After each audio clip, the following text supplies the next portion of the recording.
kujuta ette seda stseeni. Lõuna-Hiina merel pinged kasvavad ja USA ning Hiina avavad tule. Hiina Yutiani droonide emalaev tõuseb õhku ja saadab 10 surmavaid droone USA sõjaväebaasi poole esimesel saarteahelal. Õhuhäire sireenid kõlavad baasis ja USA õhutõrje tegutseb kiiresti. Kuid selle asemel, et taevas täituks droonivastaste rakettide ja kuulirahega, laseb baas lihtsalt välja mõned omaenda mehitamata õhusõidukid. See tundub ebapiisav vastus. Kuidas need vähesed droonid saavad hakkama läheneva suure drooniparvega? Kui USA droonid parvele lähenevad, kukuvad Hiina droonid rivist väljas ja kasututena alla. Hiina komandörid on šokeeritud. Nende parv on alistatud ja nad saavad ainult vaadata, kuidas USA juhitavad raketid sööstavad taanduvat Yutiani poole. See kõlab ulmena, kuid on väga reaalne. USA testis edukalt uut droonivastast süsteemi, mis suudab vaenlase droonid alla võtta ilma lasu või rammimiseta. Coyote Block COM NK. Siin on info selle innovaatilise relva kohta ja kuidas see võiks olla otsustav USA, Hiina, Venemaa või Iraani kokkupõrkes. 2026. aasta alguses Arizona Yuma polügoonil tehtud USA armee katsete avaldatud kaadrid näitavad, kuidas Coyote Block 3 NK, mis tähendab mitte kinetilist, tulistab taevast alla droonide parve. Testid, mida tuntakse kui madalate, aeglaste, väikeste, mehitamata õhusõidukite integreeritud tõrjesüsteemi ehk LITSI, olid mõeldud kinnitamaks uusima Coyote variandi tõhusust massiliste droonirünnakute vastu. Umbes 10 drooni lähenevad eri suundadest, et testida radari kuuriba andurit, selle jälgimisvõimet ning Coyote võimet sihtmärke lukustada, otsuseid teha ja need hävitada. Ja tootja Raytheoni poolt jagatud videomaterjali põhjal olid testid täielik õnnestumine. Videosalvestisel kukuvad droonid Coyote lähedale jõudes alla. Ükski neist ei pääse. Ja lõpuks, kui missioon on täidetud, juhitakse Coyote suurde võrku, kus see saadakse tervena kätte ja võetakse uuesti kasutusele. Testid näitavad, et Coyote Block 3 NK droonid on tõenäoliselt juba kasutusvalmis või kasutusel. See viiks lõpule protsessi, mis algas tõsiselt 5 aastat tagasi. 2021. aasta veebruaris teatas USA kaitseministeerium, mille president Donald Trump oli hiljuti ümber nimetanud sõjaministeeriumiks, et Raytheon sai $33 miljoni lepingu Coyote Block 3 autonoomse ründevõimekuse arendamiseks. See leping, mis oli mõeldud mereväe tulevase Advanced Strike ehk FAST algatuse toetamiseks, hõlmas tööd selle nimel, et saavutada operatiivne stardivõime mehitamata pinnalaevadelt ehk USV-delt ja mehitamata allveelaevadelt ehk UUV-delt. Eeldatav valmimine oli veebruaris 2024. 2022. aasta aprillis teatas kaitseministeerium $10 miljoni lepingu muudatusest, mis viitab olulistele edusammudele. Projekteerida, ehitada ja integreerida Coyote Block 3 starditoru UUV-sse. Leping nõudis, et Raytheon hangiks ja tarniks UUV demonstratsiooni õhusüsteemid ning pakuks süsteemi tehnikat, integreerimist ja testimise tuge suuremahulise pika tegevusraadiusega täppislöögi jaoks. USV-delt ja tulelöökidelt HVLR PF. Raytheonile pandi ülesandeks pakkuda ka välitugi personali, katseteks valmisoleku tagamist, ohutuse koordineerimist ja programmi juhtimist ning valikuliselt valitsuse poolt tarnitud varustuse integreerimist edasisteks lastideks ja katseteks. Kõik pidi valmima 2023 novembri lõpuks. 2023. aasta mais sõlmis Raytheon kuni $147 miljoni suuruse kulupõhise fikseeritud tasuga lepingu nende muudatuste lõpule viimiseks. Töö pidi valmima 2024. aasta jõuludeks. Nüüd näitasid viimase testi kaadrid, kuidas Coyoted lasti välja maapealsetelt raketialustelt. Sellest räägin lähemalt kohe. Pole teada, kas neid on testitud või kasutatud mereväe mehitamata pinnasõidukitel või allveesõidukitel. viimase testi ajastus ja edu on märkimisväärne mitte ainult sõjaliste tagajärgede, vaid ka Trumpi ning Raytheoni valdusfirma RTX Corpi aktsionäride jaoks. 2026. aasta jaanuaris andis Trump korralduse, mis ähvardas piirata kaitsetöövõtjate dividende ja aktsiate tagasiostu, kui tarnetulemusi ei parandata. Pentagon on seejärel teatanud oma töövõtjate põhjalikest tulemuslikkuse hindamistest, kusjuures RTX Corp on nimetatud üheks peamiseks sihtmärgiks. Ettevõte ning teised suured kaitsetööstusettevõtted nagu Lockheed Martin ja Northrop Grumman peavad suurendama relvatootmist, säilitades samas investorite viimastel aastatel olnud suured tulud. RTX aktsia hind võib küll olla langenud Trumpi avaldusele järgnenud nädalatel peaaegu 1%, kuid võrreldes aastataguse ajaga on see tõusnud üle 60% ja võrreldes 5 aasta taguse ajaga lausa 175%.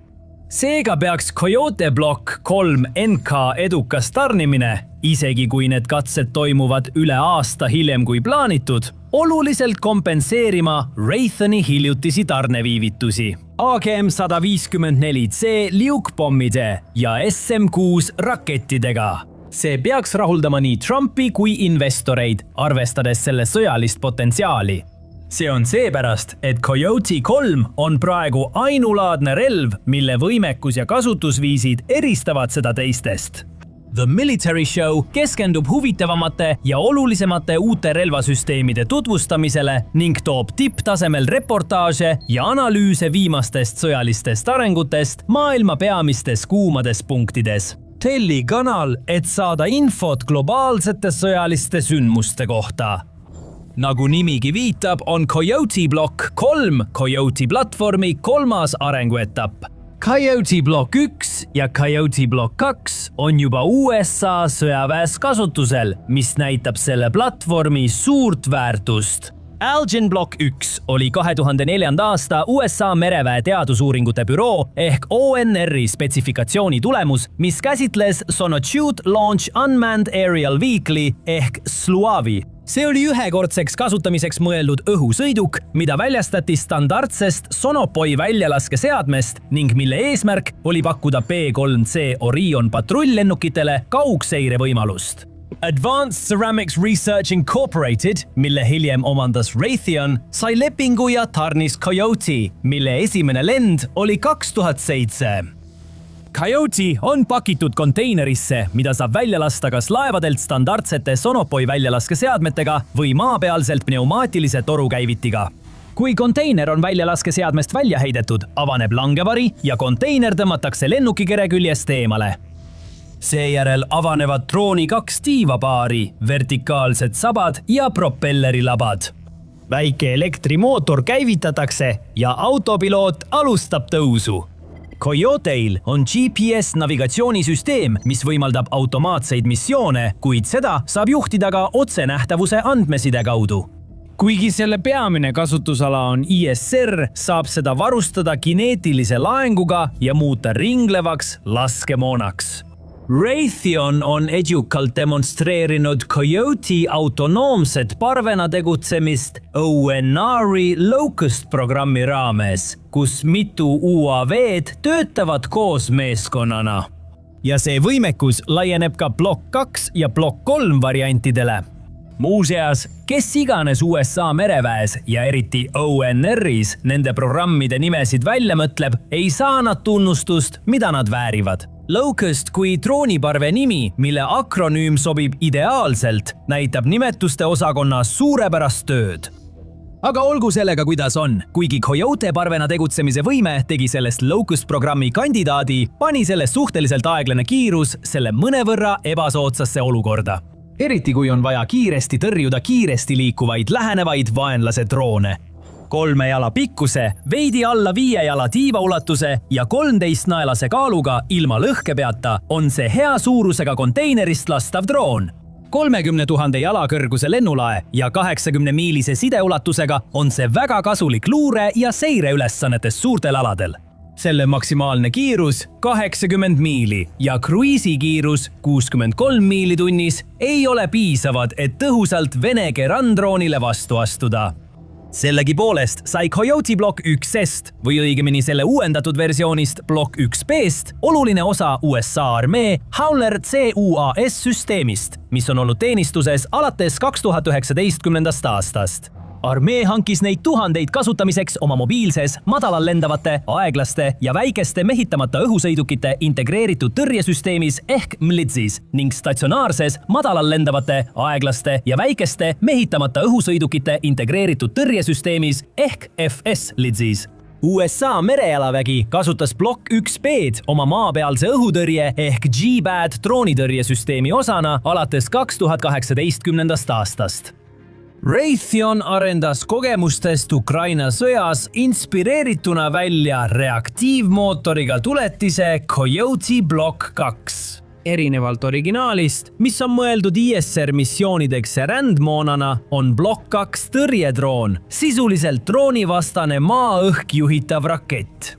See stardib raketi abil ja kasutab lennul väikest turboreaktiivmootorit. Välja tõmmatavate tiibade asemel kasutab see kere küljes olevaid voolundeid ja 4 välja tõmmatavat stabilisaatorit tõstejõu ja manööverdusvõime tagamiseks. Wolframist killupeaga laeng on mõeldud väikeste droonide tabamiseks kuni 9 miili kauguselt. Sellel on kordusrünnakuvõime, kui sihtmärk tabamisest pääseb. Lisaks on selle kiirus 345 miili tunnis, mis võimaldab püüda kinni enamik suuremaid lähenevaid droone. USA armee on uuendanud Howleri, MLIDSi ja FS-LIDSi süsteemid, et kasutada Block 2 ja Block 3 Coyote. 2023 aasta detsembris teatas armee 6000 Block 2 ja 700 Block 3 SI ostuplaanist. Koos 252 statsionaarse ja 52 mobiilse laskeseadme, 118 statsionaarse kuusagedusala ning 33 mobiilse radariga. Raytheoniga sõlmiti leping vähemalt 15 Coyote süsteemi hoolduse ja remondi toetamiseks USAs ja mujal maailmas. Praegune MLIDS koosneb nelikveolisest M8V miinikindlast sõidukist, millel on torn 2 Coyote raketiheitja ja 30 mm XM914 automaatkahuriga. Tornil on Electro-Optimized Underit droonide tuvastamiseks ja jälgimiseks ning kuusagedusala radar Coyote rakettide juhtimiseks. Täielik MLIDS-süsteem hõlmab ka teist MATV sõidukit täiendavate andurite ja elektroonilise sõjapidamise võimekusega. FS-LIDS on seevastu kaheosaline paletiseeritud süsteem, kus esimesel alusel on 4 Coyote raketiga laskeseade ja andurite komplekt ning teisel kuusagedusala radar. Kuusagedusala raadiosagedussüsteem ehk QRFS radar on suurem ja võimsam kui MLIDS konfiguratsiooni Q720 radar. Kuigi mõlemad kasutavad ühistarkvara ja arhitektuuri, on Q720 quadrant antennid QRFS antennidest 4 korda väiksemad, pakkudes mobiilsetele vajadustele kohandatud radarit. Lisaks maapealsetele kasutusjuhtudele on Coyote 2 algne mereväe droonivastane kaitse endiselt kasutusel. 2025 aasta märtsis teatas USA merevägi oma kavatsusest varustada mõned Aliberti klassi hävitajad Coyote Block 2D-ga koos Andarili Roadrunner M-iga, mis on samuti paljuteotav uuenduslik tõrjedroon. See pakub laevadele kulutõhusamat kaitset madala ja keskmise võimekusega ründedroonide vastu kui täismõõdus pindõhkraketid. Block 2 hind on umbes $100,000 tüki kohta, mis moodustab väikese osa USA mereväe pindõhkrakettide maksumusest. 2020 aastal maksis mereväe SM3 Block 1A üle 36 miljoni ja Block 1B ligi $12 miljonit tükk. SM6 maksab $4,3 miljonit. SM2 hind jääb 1,2–2,3 miljoni vahele ning Evolved Sea Sparrow Missile ehk ESSM maksab umbes $1,8 miljonit. Isegi mereväe kõige odavam nool Rolling Airframe Missile ehk RAM maksab umbes $905,000. Kuigi Coyote Block 3 hind pole teada, muudab $100,000 maksumus Block 2 palju kuluefektiivsemaks kui raketid Iraani Shahed 136 ja Vene Keran 2 droonide vastu, mis maksavad $20,000–$80,000. Uuemad reaktiivmootoriga Keran 3-d maksavad $100,000–150,000, tehes Coyotist hinna poolest võrdväärse vastumeetme. Siiski on Hiina rändavate laskemoonade puhul endiselt märkimisväärne hinnavahe. Delta Divaga bensiinimootoriga Feilong 300D maksab vaid umbes $10,000 tüki kohta. Shenzhen Skywing, mis on USA Switchblade 300-600 kloon, maksab umbes $13,000 tükk. Hind ei sisalda laengut ega juhtimissüsteemi. Arenenum nutika juhtimisega Sunflower 200 on kallim oma keerukama juhtimissüsteemi tõttu, kuid maksab siiski tunduvalt alla $100,000. Kuigi Coyote Block 2 edukas, ühe sellise droonitõrje hoiaks ära sihtmärgi tabamisel tekkiva kahju kulud, on ikkagi 50-kordne hinnavahe tõrjeraketi ja selle sihtmärgi vahel. Siin võib Block 3NK muuta mängu, eriti drooniparvede vastu, mis on välja lastud Zhujiani droonilaevalt või Hiina kergetelt sõidukitelt parvede väljalaskeseadmetega. Enamik spetsifikatsioone on salastatud, kuid videote järgi jagab Block 3NK Block 1 tiivapaigutust. Lastakse välja raketikiirenditega ja tundub veidi suurem kui originaal. Raytheon pole avalikustanud mittekinetilist meetodit, millega Block 3 paneb droonid kasutult maa või ookeani poole pöörlema. See on tekitanud palju spekulatsioone HPM lõhkepeade või elektroonilise sõjapidamise süsteemi kasutamise üle sihtmärkide tabamisel.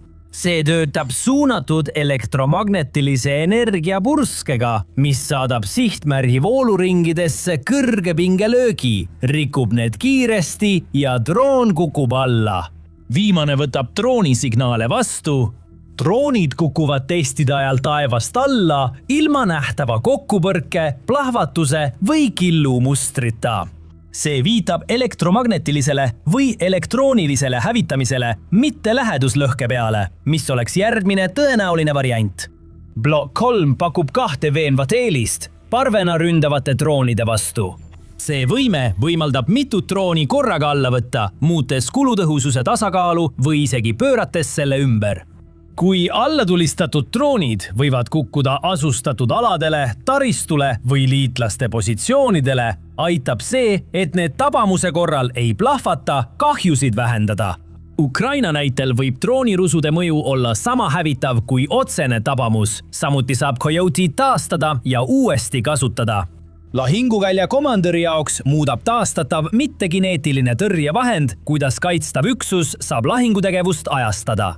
Selle asemel, et tulistada iga drooni pihta üks rakett kuni laskeseade on tühi, saab ringleva tõrjevahendi paigutada tõenäolistele lähenemisteedele, radari poolt suunata, ülesandeks anda mitme ohu häirimine või kahjutuks tegemine ning seejärel kiiresti tagasi tuua ja uuesti kasutusele võtta. Raytheon rõhutas hiljutisi uuendusi, mis tõstavad Coyote seeria relvade stardikiirust, ulatust ja töövõimet kõrgemal, et konkureerida raskemate ja kaugemale lendavate droonidega. Ettevõte teatas, et 3NK-ga on taastumise ja lennuks valmisoleku aeg 50% lühem. Kui see õnnestub ka välitingimustes, tagaks see suurema ja püsivama kaitse rünnakulainete korral. Block 3 võib olla ka Forward Area Air Defense Command and Control Networki sõlmpunkt. Seda saab ühendada teiste Coyotedega, mis võimaldab neil sihtmärke jagada ja otsustada, kuidas neid tõhusamalt rünnata ilma inimoperaatori sekkumiseta. See suudab rünnaku välja seadistada, võttes korraga sihikule mitu sihtmärki. Seega saab Coyote patrullida ja rünnata vaid kütuse ja aku taastamise hinnaga, ilma et iga tõrje järel tuleks ohverdada väärtuslik lennukikere ja sensorid. Armee tundub olevat Coyote süsteemi potentsiaalist vaimustuses juba enne viimaseid edukaid katseid. 2025. aasta oktoobris teatas USA sõjaministeerium ligi $5 miljardi lepingust Coyote püüdurite jaoks, mille tarned kestavad 2033. aastani. Block 3NK pakub hetkel ainulaadset väärtust. Raytheoni droonitõrje suunatud energiaga relvad ja HPM-platvormid on loodud droonide rivist väljalöömiseks elektromagnetiliste impulsside abil, mis on sarnased Block 3NK mittekinetilise laenguga. Siiski on need paigaldatud süsteemid, mitte püüdurdroonid. USA armee Dem-Shorad ehk suunatud energiaga mobiilne lühimaa õhutõrje ühendab laseri ja HPM tehnoloogiad droonide kahjutuks tegemiseks ilma lõhkepeadeta, kuid ei püsi positsioonil nagu Block 3 NK.